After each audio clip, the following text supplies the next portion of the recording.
The Justice Department will seek the death penalty for the white supremacist who killed 10 people, 10 black folks, and injured 3 others in a racially motivated shooting at a top supermarket in Buffalo, New York. That took place, of course, in May of 2022. Payton Gendron is already serving life without parole on state. After being convicted on the state side, he pled guilty in February 2023 to 15 charges, including domestic terrorism and motivated by hate, murder, and attempted murder. Now, federal prosecutors say they believe a death sentence is warranted in their filing because Gendron intentionally killed all of the African Americans involved. The DOJ also cited Gendron's intentional infliction of bodily injury, intentional participation in an act resulting in death. First of all, the federal grand jury returned a 27-count indictment against him in July 2022, charging him with 14 violations of the Matthew Shepard and James Byrd Hate Crimes Prevention Act.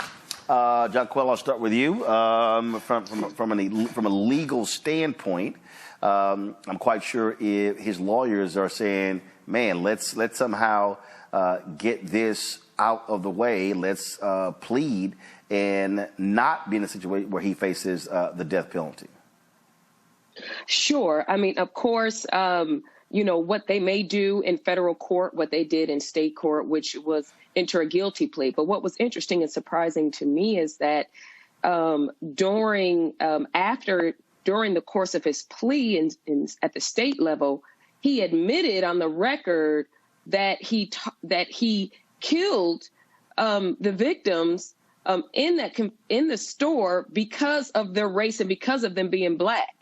And I found that to be interesting that they would even allow him to make that kind of admission to a hate crime specifically because they're black on the record. So now we're up here in federal court, right? They may they pled down there. It's a good chance they're going to plead in federal court, and then he'll move to the sentencing phase. And of course, essentially the sentencing phase in a capital murder case is a trial. The court will hear from witnesses. You'll have a trier of fact that will look at several factors to determine whether or not that's the appropriate punishment. And certainly, if he does plead guilty, that can be considered as a mitigating factor, right? Because he is accepting some form of guilt. However, the heinous nature of the crime, the loss of 10 lives, 3 additional victims that were injured. As a result, we have the lost lives of it's just a senseless, horrifying act that he committed. But essentially, it will ultimately be up to the juror of fact, and they'll look at several factors, and including him admitting on the record that he killed the 10 victims because they were black. Michael. You know, Roland, once again, this was a heinous act. I know we discussed it here on the show a number of times, but yes, I think he deserves the death penalty. Now, I'm not an advocate for the death penalty because it's used disproportionately against African Americans. 1, 2, we know sometimes you find out people were on death row and they're innocent and they're released from prison, or wrongly convicted, things of this nature. But I do make exceptions for the death penalty. But in this case here, I think it's important for people to understand that Payton Gendron pushed the far right conspiracy known as the Great Replacement Theory. Okay, which was also pushed by Tucker Carlson on Fox News and other conservatives, other white supremacist, things of this nature. And, you know, I think hopefully this will send a clear message that this is not going to be tolerated. And I think it's also important for people to research the Matthew Shepard and James Byrd Hate Crimes Prevention Act that we've talked about here on this show before. And James Byrd was the African-American man killed in Jasper, Texas, because I do hear African-Americans say, well, Asians got a hate crimes bill, right? They don't talk about the Matthew Shepard and James Byrd Hate Crimes Act. No. They say Asians got a hate crimes bill. We ain't never had one. I know. That's a lie. That's what I'm saying. They don't. I know it's a lie. That's what I'm saying. They don't talk about this bill here. 1, 2, the first. No. Or if they do, they'll say, no. But that was the white gay guy, and his name on the bill too. Where's one that's just us? Well, there were 2. First of all, the one dealing with church burnings, that was us. I'm dealing with the first one, 1968. Right, I'm saying so. Fair Housing Act. But all these folks, it's all a bunch of BS. I understand, but proper documentation ends all conversation. 1968, the first hate crimes act in the history of this country, signed into law by President Lyndon Baines Johnson, part of the Fair Housing Act, which was the result of the modern-day civil rights movement, largely done for African Americans. Okay, so people have to do this research and stop listening to black social media disinformation agents who are putting out nonsense. Well, they real good at that. Folks, check this out. So, white nationalist Charlie Kirk, you know, the Turning Point USA, they love Donald Trump. They also had a whole bunch of racists work for them. These are the fools who initially had Candace Owens, you know, that clueless fool working for them as well.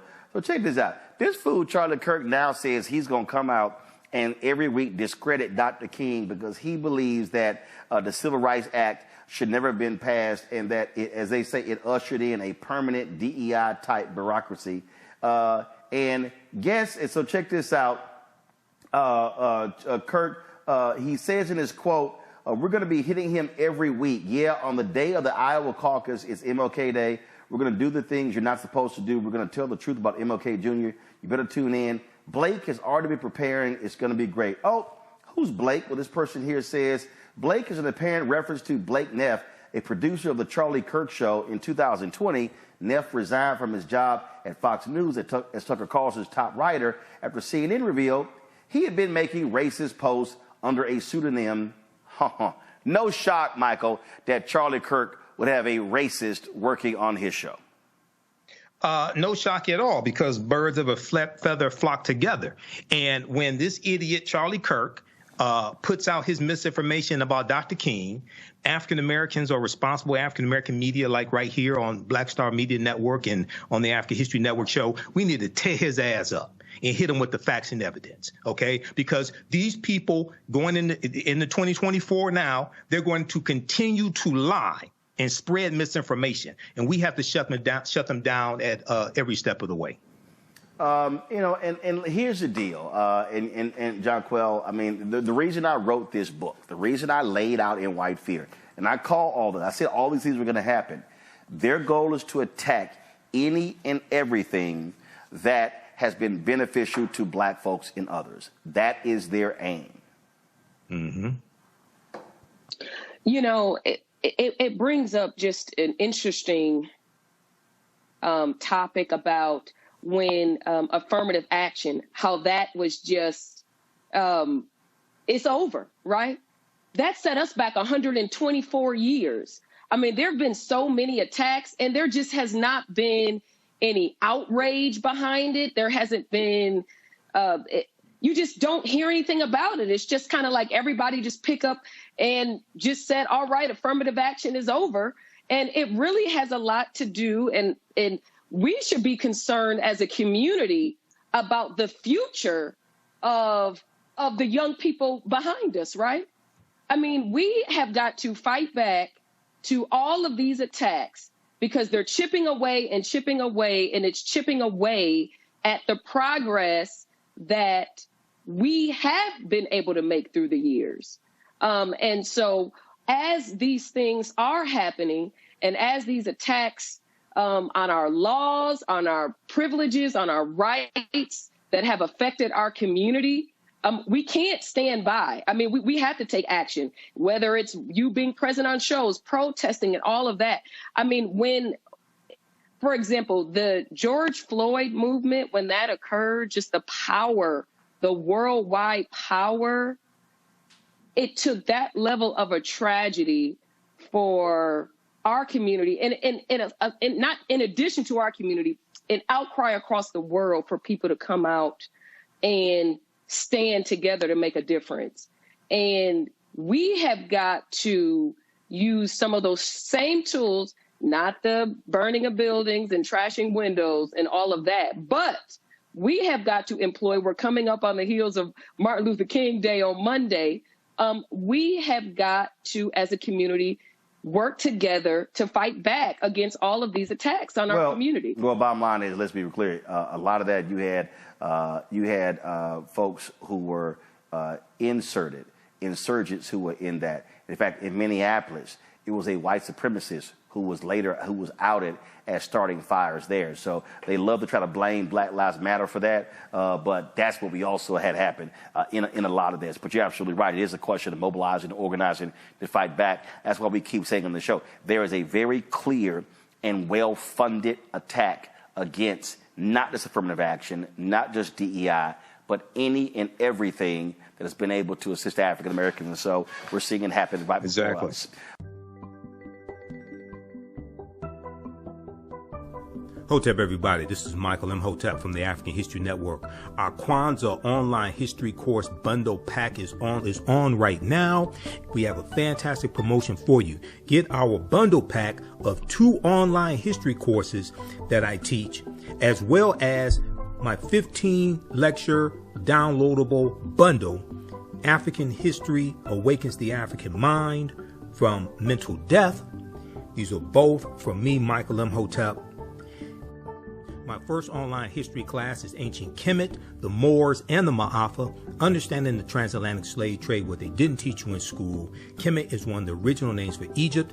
We deal with thousands of years of history and what leads up to the transatlantic slave trade taking place. I do a PowerPoint presentation. We have book references, articles. There's about 100 articles that we cover in the class, over 200 slides that I put together as well. And there are also video clips, including excerpts of interviews I've done with some of our historians and scholars, as well as Runoko Rashidi, Professor James Small, Anthony Browder, Professor Kabahaya Wafa Kamene, and Dr. David Imhotep. In the second class that I teach, it's called Black Resistance Movements from the Haitian Revolution, the U.S. Civil War, Civil Rights Movement, and Black Power Movement, 1800 to 1968. And we dig in deep and look at history chronologically from 1800 to 1968 and look at what leads to the Civil War taking place. We study the Jim Crow era, the Reconstruction era, 1865 to 1877, World War I, World War II, Civil Rights Movement, Black Power Movement. This sale has been extended to Sunday, January 14th, 2024, and be sure to join us for our next class, Saturday, January 14th, 2 p.m. Eastern Standard Time. The content of these courses is PG-13, so you can use this with your children as well. It's not overly graphic. I don't do a lot of cursing or anything like that. It's very visual. We also have video clips, so it's very engaging. Be sure to listen to the African History Network show Sundays 9 p.m. to 11 p.m. Eastern Standard Time. Visit our website, AfricanHistoryNetwork.com, for more information. And if you want me to do a presentation for your group or organization, whether it's for Dr. King Day, whether it's for African American History Month, Juneteenth, etc., visit our website, AfricanHistoryNetwork.com, AfricanHistoryNetwork.com. You can contact me through the website or email me at ahnshow@AfricanHistoryNetwork.com. Remember, right now is correct wrong behavior. It's not over till we win. Wakanda forever. And we'll see you in class. Also, if you'd like to stop for information, you can support the African History Network, $, the AHN Show through Cash App, $, the AHN Show through Cash App, also through PayPal, paypal.me/the AHN Show. This helps us keep doing the research, stay on the air, keep broadcasting, pay some of the bills. All right, we have to get out of here. Remember, right now is correct wrong behavior. It's not over till we win. Wakanda forever.